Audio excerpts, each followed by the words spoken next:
Okay, this could be the first, this could be the last, I don't know, but I thought it makes sense to make this channel. This is basically going to be a channel just to help you guys even more, because obviously my main channel, as you guys will have already seen, helps you guys in a very specific way. I have a very specific topic that I want to talk about, whereas this is going to be more general waffling, just about anything random, more so personal stuff to do with me. So today I thought I'd make this video because it just makes so much sense. So this video is going to be about effectively what to do after you played a bad game, and instead of kind of doing what I do on my normal channel when, you know, I've made a script and all that stuff, I'm literally just going to tell you what I do. So pretty much yesterday I played a bad game. Like, it was literally just a bad game.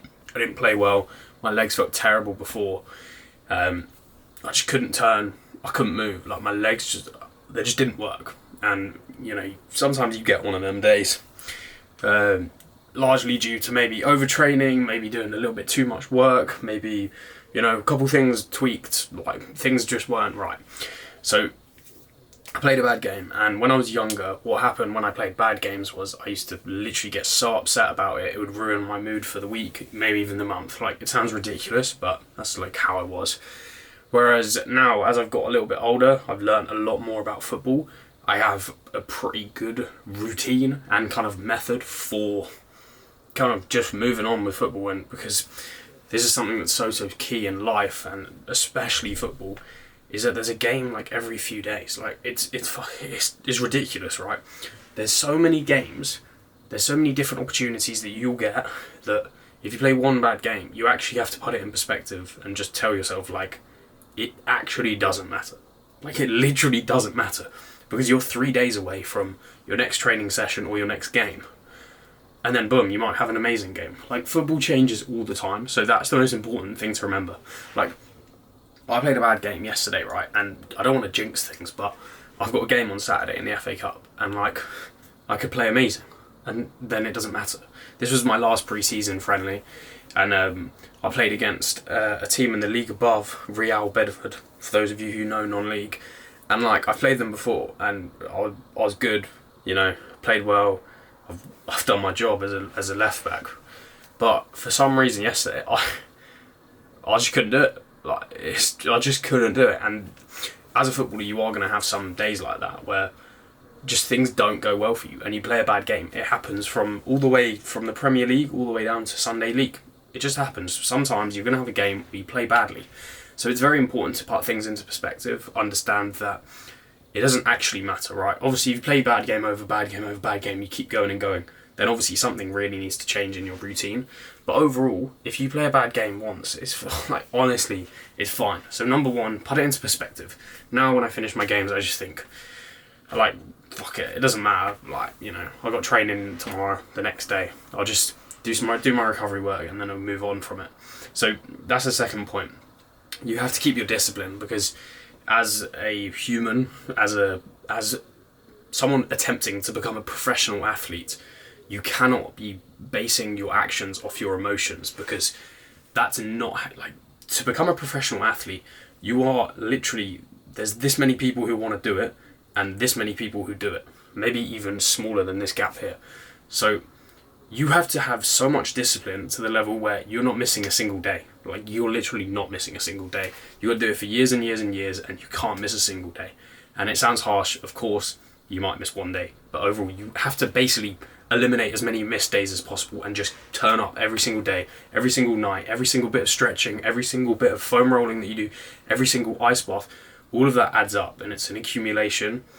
And if you continue to do the right things, even when things are going wrong, then your life is just going to improve in general. Like, this is just life, not even just football.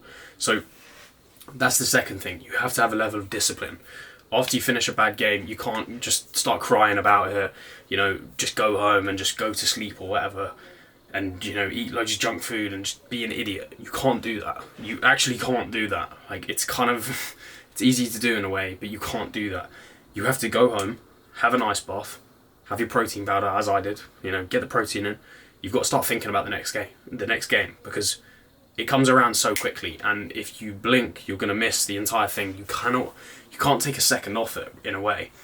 So I came home yesterday, I thought, wow, I played absolutely pants. I played badly. which is fine, happens, whatever. Hopped in an ice bath, had my protein powder, and then I was like, yeah. I probably should have done some more foam rolling actually, some more stretching on my quads because they were so tight yesterday. But that's basically like the first 2 parts of the protocol. I would also say, so that's for an evening game, then I just went to bed. But if you're playing a game in the day, then I would heavily advise you to speak to your parents about it, or, you know, a loved one, or someone who watched the game as well would really help. Because I like to kind of go over it with my parents who watch it, and I just kind of analyse it, I just talk to them about the game. I obviously self-analyse as well. I think I could have done this and that and that. Really, really important for if you want to improve. Like, you have to think in your head, what could I have done better? Did I really do this? Did I really do this to the best? Like, you've got to think about the game. Like, kind of have a review in your head. Like, just think for the next couple hours. You'll feel shit about it. It'll feel terrible. Thinking about a bad game. No one wants to do it, but this is how you improve. Just think. Could I have done this better? Could I have done that better? Would this have worked? Should I have communicated? All of these little things, just think over it. And eventually you'll come to some sort of conclusion. And you can also do this with your family. I love doing it with my family. I speak to them about it after. I get their opinion on it. I also have my opinion on it. It's not a hostile conversation in any way. It's just a kind of just like a normal chat. Maybe I'll add my opinion. Maybe there'll be a slight disagreement. But that's fine. Because you just want to kind of work your thoughts through it. And this is a really important thing, especially for men in general. Like, it's very easy and it's natural in a way for us to bottle things up and just go like, I don't want to talk about it, I'm blocking it out. You can't do that. Like, you actually can't do it, because then what will happen is, you know, there will just be a build up, and then everything will come crashing out and you'll get angry, maybe you'll lash out on the pitch or you'll do something stupid. So it's very important to kind of regulate your emotions, because you're chasing a dream, right? You're chasing a really highly difficult dream to actually achieve. So if you kind of got all this built up stress in your head, it's not going to be good for you. It's not going to be good for your performances. It's not going to be good for your general life. So it's very important to actually speak about stuff, speak about your football, because it emotionally affects you, right? If you play badly, it makes you feel shit. That's just the truth. So it's very important to speak about things, work through it, because now that I've done that, and this is what I do every game, now that I've worked through it and I've spoken about the game, it's gone. I don't care anymore. Like, of course, you know, if I look back on it, I could have played better, should have done this, should have done that. But I'm emotionally removed from it, and I like to think of it as, when I look back at the game, I'm not playing the game anymore. I'm watching it from above, and I'm like just analysing. I'm thinking, I could have done that, I could have done that. And once you get to that point, you're not emotionally there anymore, and you've moved on from it. Very, very important to do. So that's basically the 3 protocols that I would highly recommend. These are like the 3 biggest things that you should do after every game, not even just a bad game. Like, you should always do these things, but especially do them after a bad game. Then that will help you move on. So I have no idea what I'm going to call this video, but that's the first video on this unfiltered channel. This should be very niche. I'd be surprised if this video actually gets more than like 100 views. But yeah. That's pretty much the end of this video. If you've got any video suggestions or any questions that you have, I'll literally just make a YouTube video on it. These won't take me long to make, so I can just film it one take, and it should help you guys. Honestly, these types of videos will help you. Maybe not a lot more than my actual normal videos, but these will give you more of an insight into my life, and maybe something very specific. If you have a very specific, I don't know why I can't pronounce that.